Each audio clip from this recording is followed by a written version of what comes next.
Assalamualaikum warahmatullahi wabarakatuh. Perkenalkan, nama saya Faiza Naila Malika Nur Ramadhani dari kelompok abiotik. Mau ngejelasin tentang keanekaragaman flora, yaitu bunga tulip. Nah, jadi bunga tulip itu berasal dari genus Tulipa dalam keluarga Liliaceae.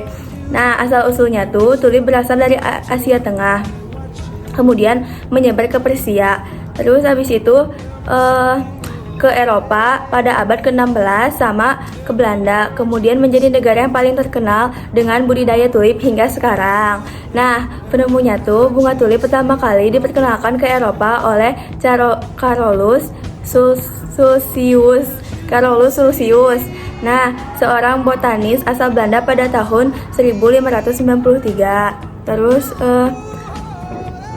pelestariannya tuh budidaya massal oleh petani bunga di Belanda dan negara lain, bank genetik dan konservasi plasma nutfah untuk menyimpan bibit asli. Terus taman konservasi dan festival bunga tulip misalnya di Belanda, Turki, atau Jepang. Penanaman berkelanjutan dengan pengendalian hama dan pupuk ramah di lingkungan. Cara mengatasi ancaman pemunahannya tuh mengurangi perusakan habitat alami di Asia Tengah, mencegah perdagangan ilegal, terus melakukan budidaya buatan, edukasi masyarakat tentang pentingnya menjaga keanekaragaman hayati. Terus penyebab penurunan populasi, perusakan habitat alami karena pembangunan, pertanian, dan urbanisasi. Terus perubahan iklim yang mengganggu tumbuhnya tulip. Terus pengembalian berlebihan dari alam liar untuk perdagangan, hama, dan penyakit tanaman. Nah, jadi sekian, terima kasih. Assalamualaikum warahmatullahi wabarakatuh. Perkenalkan, nama aku Hanan Desriani dari kelas 10-1. Aku dari kelompok abiotik akan menjelaskan tentang keanekaragaman pohon beringin. Asalnya itu tumbuh di berbagai wilayah tropis di Indonesia. Juga di Indonesia beringin dianggap sebagai keramat sejak zaman kerajaan. Sering ditanam di alun-alun sebagai simbol kesuburan dan perlindungan. Dalam Pancasila, beringin dipakai sebagai lambang persatuan Indonesia karena akar-akarnya melambangkan kekuatan dan kebersamaan. Nah, nama latinnya yaitu Ficus benjamina. Nah, jenis ini pertama kali dideskripsikan oleh ilmuwan botani yaitu Carl Linnaeus pada tahun 1753. Nah, apa sih penyebabnya? Yaitu penyebabnya itu penebangan liar, berkurangnya hutan kota, akar beringin yang besar sering dianggap mengganggu. Nah, cara pelestariannya yaitu dengan cara menjadikan beringin sebagai pohon pelindung, melindungi beringin sebagai pohon pusaka. Lalu ada program penghijauan kota dengan menanam beringin karena akarnya kuat. Nah, cara mengatasi kepunahannya dengan cara melestarikan, menyediakan ruang terbuka hijau, dan edukasi masyarakat tentang manfaat ekologi beringin, kayak penyerap polusi, peneduh, penahan erosi. Segitu aja, terima kasih. Assalamualaikum warahmatullahi wabarakatuh. Perkenalkan, nama saya Putri Zahwa Azalia dari kelas 10-1. Saya dari kelompok abiotik mau menjelaskan tentang keanekaragaman fauna, yaitu buaya irian. Nama latinnya adalah Crocodylus novaguni.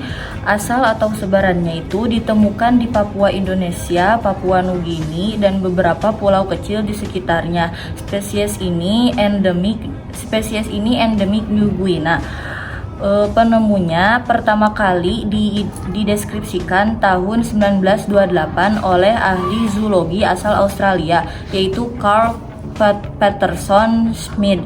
Pelestariannya yaitu status UICN List Corner LC, artinya belum terancam punah secara global, tetapi populasinya menurun di beberapa daerah.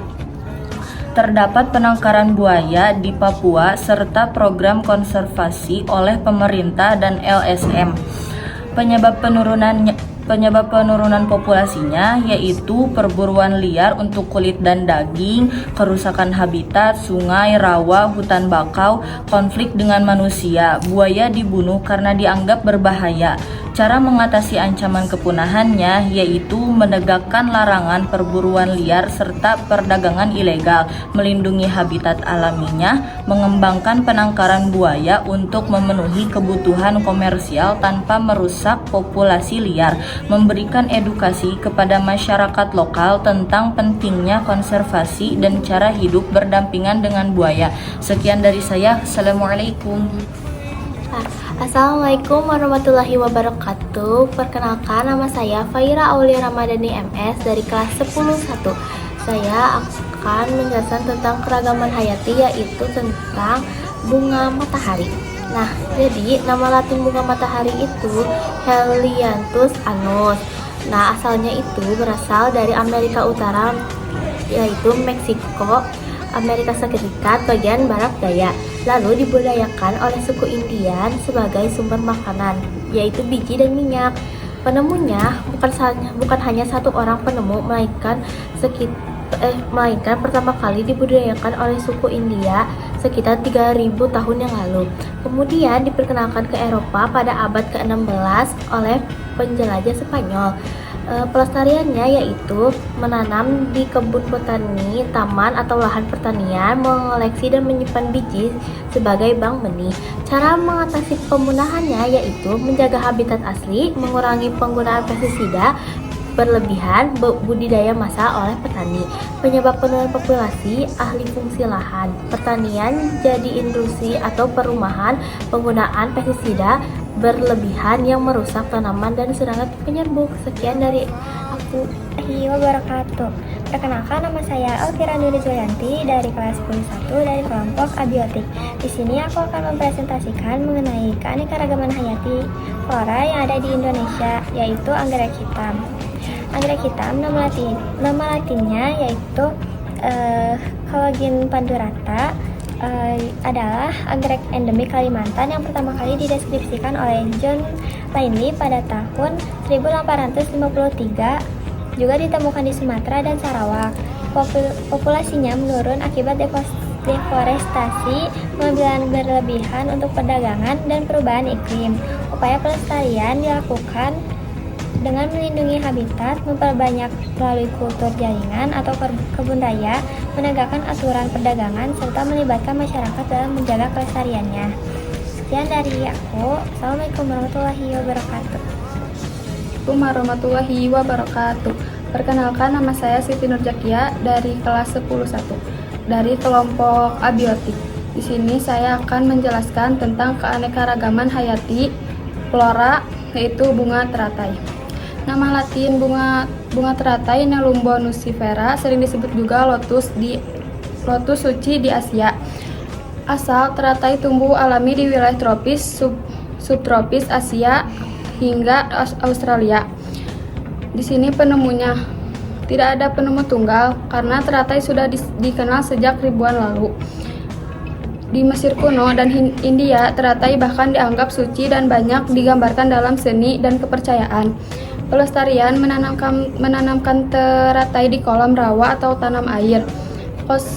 Konservasi di kebun bonati, menjaga kualitas air taman hidupnya. Membuat bank benih untuk menjaga keanekaragaman genetik. Cara mengatasi pemunahan, menghentikan pencemaran sungai atau kolam. Tidak membuang limbah ke habitat perairan, menjaga rawa dan danau alami sebagai ekosistem teratai. Program budidaya di desa atau taman kota. Penyebab penurunan populasi, pencemaran air, limbah industri dan rumah tangga. Pengeringan rawa atau danau untuk pemukiman dan industri. Pemanasan global mempengaruhi siklus air. Pemanfaatan berlebihan dipetik tanpa reboisasi. Segitu saja pengertian bunga teratai. Assalamualaikum warahmatullahi wabarakatuh.